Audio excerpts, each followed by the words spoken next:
पंडित जी वेद उचारी हो, पंडित बैठे आंगन में, पापा के सामने अक्षत रखा है, पापा के सामने अक्षत रखा है, अक्षत के पूजन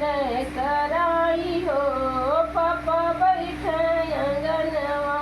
अक्षत के पूजन कराई हो, पापा बैठे अंगनवा,